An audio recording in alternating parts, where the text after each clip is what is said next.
We want to be able to, as a group, assist other families in helping their loved ones. Tonight, the family of one of the 4 women killed by a non-Indigenous man in Winnipeg is taking to the streets to protect those most vulnerable. I was hoping and praying that they would contain the fire, but I guess once it was in the roof, it was hard to get at. A First Nation in Saskatchewan loses their only school. What's next for the students when they return in the fall? And APTN Investigates beats out the competition and wins big in Toronto.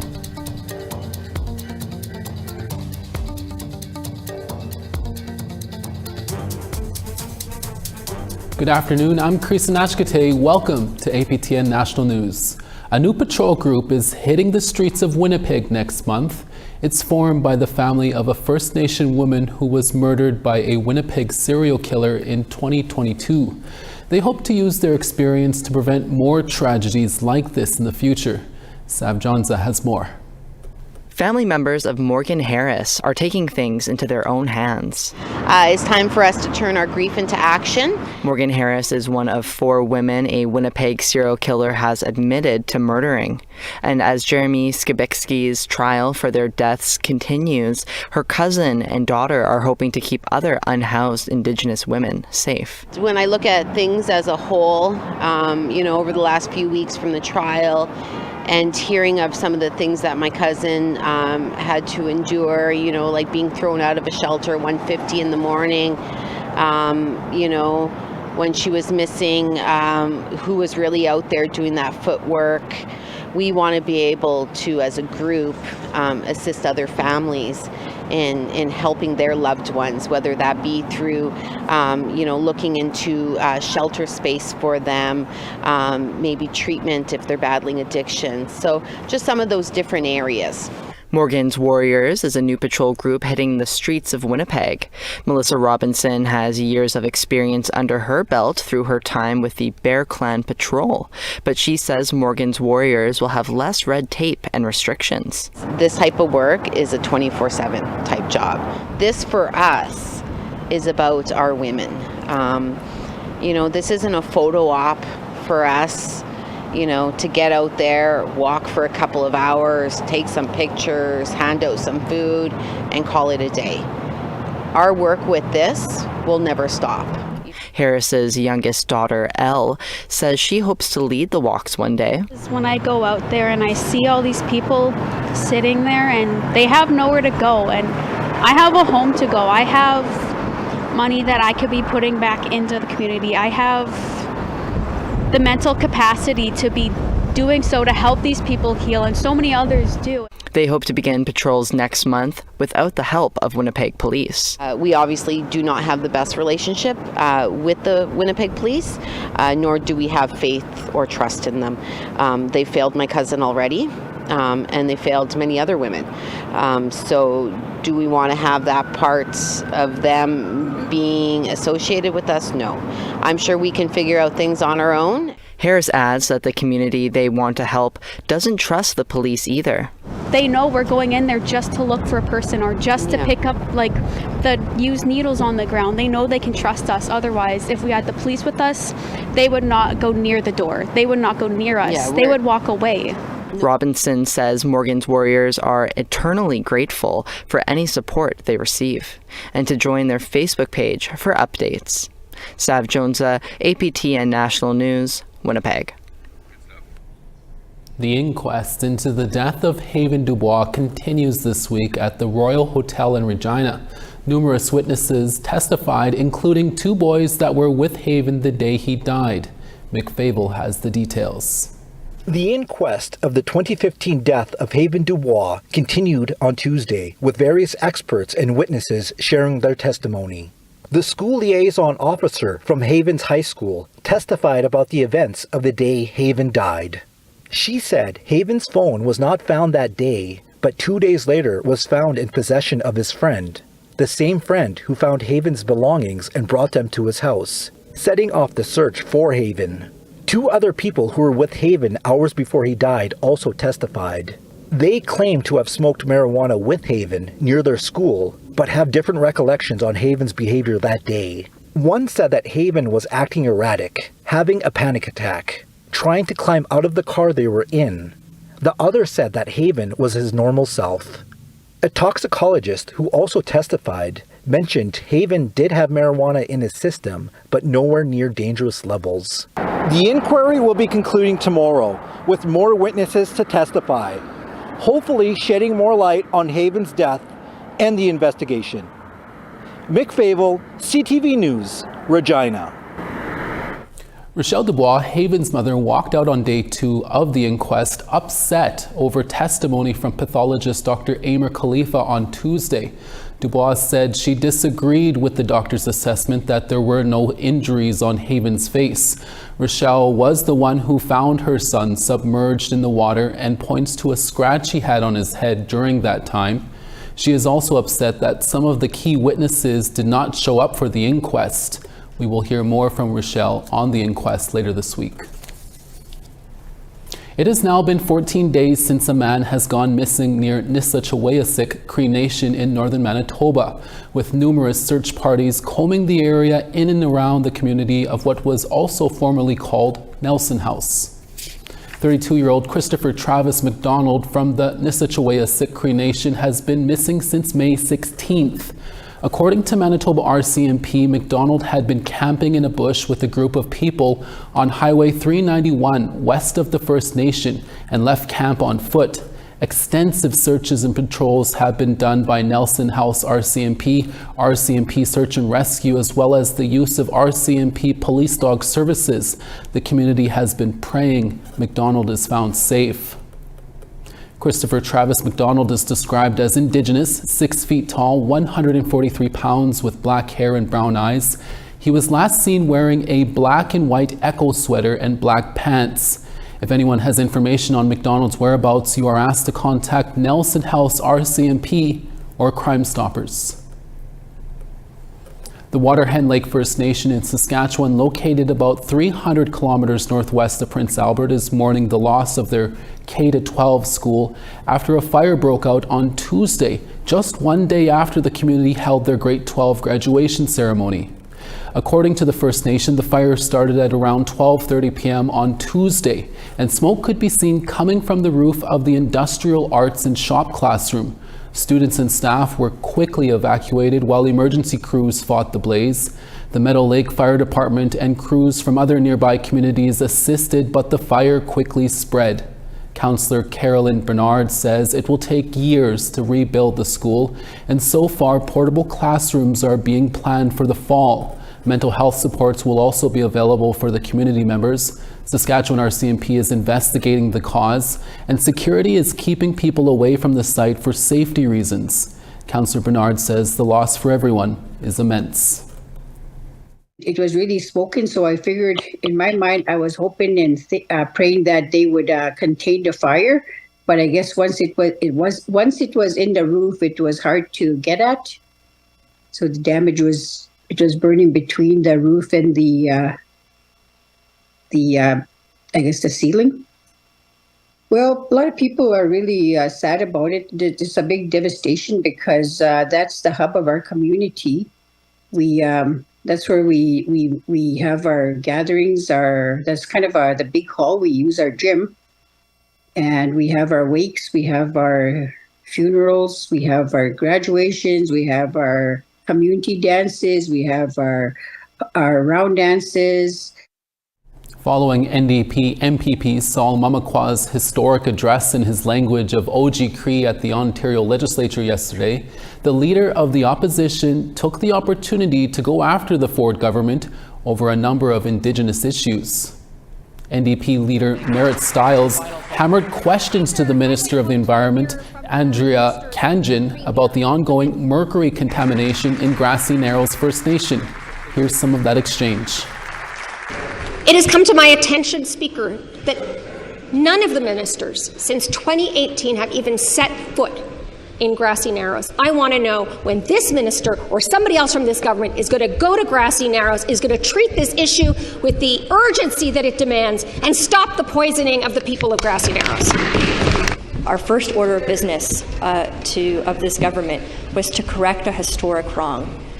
And our first order of business was to ensure that we do take action on a progressive path forward, including the necessary supports and benefits, and ensuring that they are marked to inflation and the necessary supports are there. And secondary to this is working with Indigenous communities, the expert panels, and as has been the plan all along, to remain committed to ensure that there is a significant path forward. And this week proves a few commitments that we have on a path forward. But Speaker, as I mentioned, this is a very complex issue. It has been a historic issue. It's multi-jurisdictional, but know that this government will continue to correct a wrong and have a path forward. A blind Indigenous man who lives in the North has been fighting for his livelihood back. We'll tell you more about that story when we return.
Welcome back. For those living with a permanent disability in the Northwest Territories, accessing income assistance can be an extra burden.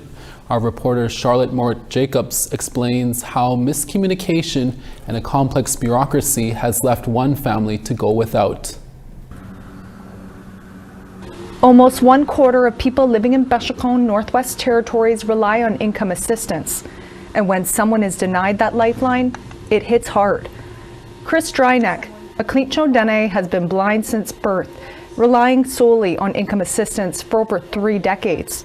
But for the last month, his family has gone without. I can't go out and get a job and work for my wife and my daughter. I can't go hunting for my wife and daughter. I can't do anything. I am blind. I don't have education. and income support cut me off. I still don't know why. His wife Sharon faces employment challenges. She cannot read or write, and their 12-year-old daughter also lives with a disability. Along with this empty fridge, they've been forced to cancel medical appointments, unable to cover travel costs. Dryneck says the NWT Income Assistance Office in Yellowknife is investigating his 2023 CRA Notice of Assessment after his wife worked as a janitor a handful of times. His options: produce paperwork to Yellowknife Income Assistance or be cut off. We can't get it from here. It's got to be done from Yellowknife. So we have to hire somebody to take us to Yellowknife and back here and to get those documents. And we pay $200 every time we take a trip to Yellowknife. And we don't have that kind of money. This income support is our lifeline. This income support, we need it, we depend on it. My wife works here and there. We get $1,200 every month. 3,000 NWT residents are on income assistance, mostly long-term. Manager of Income Security Programs, Sarah Madsen, says paperwork isn't in plain language and can be cumbersome. Last year, only 19 clients appealed denial decisions. Client navigators do let people know that they can appeal. I think there's fear on both ends for both the client navigator and the individual about appealing. It is definitely a process that's worth following through with. Being on this side of things, when I was a client navigator, I was terrified of an appeal. But on this end of things, it's a good opportunity for us to take a look at our policies. Manager of NWT Disabilities Council, Janelle Joseph, says often clients didn't realize when signing paperwork that income assistance has the authorization to contact CRA, collect their tax return, and scan their bank accounts. She says client navigators aren't always knowledgeable of exemptions disabled residents are eligible for, like waiving the cost of ambulances and general identification cards.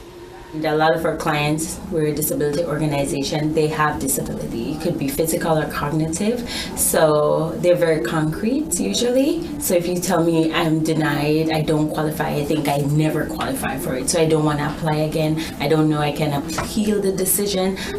There's no navigators at Income Assistance to help people like appeal or let them know what the next steps are. They don't have that. On the refusal form, there's no spot to even outline why a client has been denied income assistance. In theory, everyone is permitted an advocate. In practice, Dryneck says his hasn't been allowed on any phone call meetings to start the appeal process. When we got kicked out of income support office last week, we got home, me and my wife, we both had tears because we were treated that way. Yeah. And a minute later, our phone rings from income support. She said, "Chris, come back." I said, "Why?" "My manager wants to talk to you and your wife alone." The territorial government acknowledges the system isn't perfect. That's why this summer they're changing it, so residents with a permanent disability and seniors won't have to apply every month for support. Instead, they will only have to apply annually, and if they qualify, get support for 1 year. But for Dryneck's family, that shift won't come soon enough. So in the interim, they'll try to sell what little electronics they have and wait 60 days until they can apply again. Charlotte Mort-Jacobs, APTN National News, Bechecal. The Yukon government is introducing a new attendance policy, one that recognizes Indigenous students' cultural events. Officials say the new policy respects the educational value of Indigenous students' cultural practices. The policy ensures absences are not marked negatively on student report cards. It also extends to other cultural or religious activities, recognizing the diverse backgrounds of all Yukon students. The government says the change allows for a more respectful approach to documenting students' engagement with their cultural and religious backgrounds. The new policy is now in effect for all students. The Cumberland House Cree Nation in northern Saskatchewan has declared a state of emergency because the only road in and out of the community has been washed out. Heavy rain last week washed out Highway 123, leaving more than 2,000 people without safe access to essential services and emergency supplies. A petition is being sent to the Saskatchewan Ministry of Highways, and it now has more than 2,000 signatures in support of asking for assistance in fixing the road.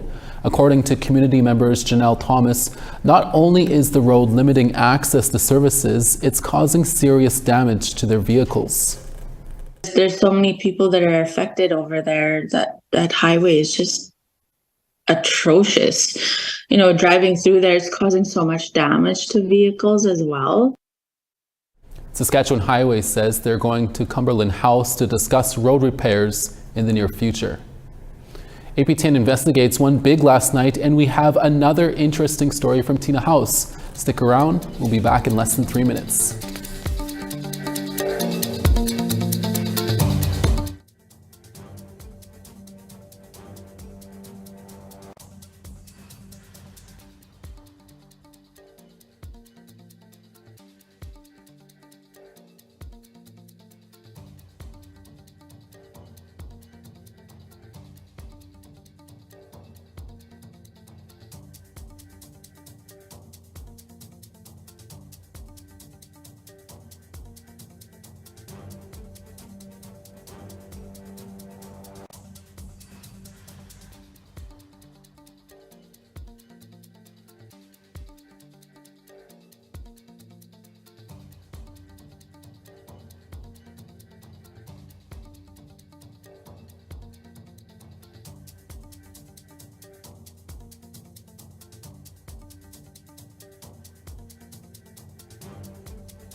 Welcome back. Time now for our photo of the day. Ashley Mitchell shares this adorable picture of little Vernon Cass. Ashley thought his smile might bring some joy to our viewers, and I think she's right. Thank you, Ashley. What a cute bebe. If you have pictures to share with our viewers, send it to share@aptn.ca for the chance to be our next photo of the day. Now let's take a look at tomorrow's weather forecast. Over on the East Coast, St. John's 23, Charlottetown 18. Northern Quebec, Kuujjuaq 11. La Grande River 16. Southern Quebec, Quebec City 20, Montreal 21 with sun. Southern Ontario, Toronto 18, London 19. Northern Ontario, Timmins 22, Wawa 16. Northern Manitoba, Churchill 18, Norway House 22. In Gimli it's 22 and Brandon 22, cloud and rain. Saskatoon 17, Regina 18 with clouds as well. Stony Rapids 17, Buffalo Narrows 14 with rain. Northern Alberta, Peace River 17, Grand Prairie 15 with rain as well. Lethbridge 17, Red Deer 16, rain. Campbell River 15, Quesnel 15. Fort Nelson 15 with clouds, Smithers 15 with rain. Old Crow 16, Mayo 17 with rain. It is spring. Watee 13, rain. Fort Simpson 18. Nuvik 2, Colville Lake 15 with sun. Baker Lake 6, Chesterfield 3. and Arctic Bay -1, Aglulik -2.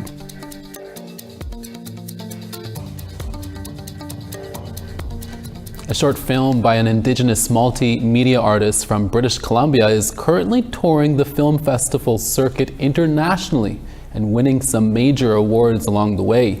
APTN's Tina House has the story. The horizon is an ignited flourish of fire, shades of burnt orange and gray, like a warning.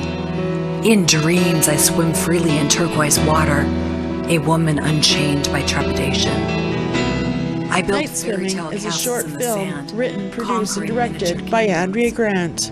Grant, originally from a small First Nation on Penelakut Island off of Vancouver Island, now makes her home in Orange County, California. For Grant, a poet who mixes her spoken word with multimedia, created Night Swimming, her second film following her first successful film, Modern Native, that she released a few years ago. I began writing a poem, and I thought about how water to me has always been very feminine, and I wanted to write something that would encompass the emotions of women. So the tempests, the rainstorms, the ocean, and just really have something allegorical that would be that powerful and that would get into Native culture, learning from your ancestors, all of that, those themes that I like to draw in. Andrea spent many years in New York City as a sought-after model and led some big ad campaigns. She eventually moved to Southern California and successfully created her own comic book series called Minx, where she is a superheroine in a storyline who surrounds herself with wild wolves, protecting Indigenous people from the harms of evil. She says filming Night Swimming took 3 days of intense shooting, but she says she is proud of the completed film and excited to share it with audiences worldwide. And it's been gratifying. It's been everything from Berlin to Tokyo to Canada, of course, through the United States. And it just keeps on going with the festival circuit. And so far, Night Swimming has won 2 Merit Awards and an award for Best Makeup. Grant has some advice for upcoming artists who also want to pursue their dreams like she did.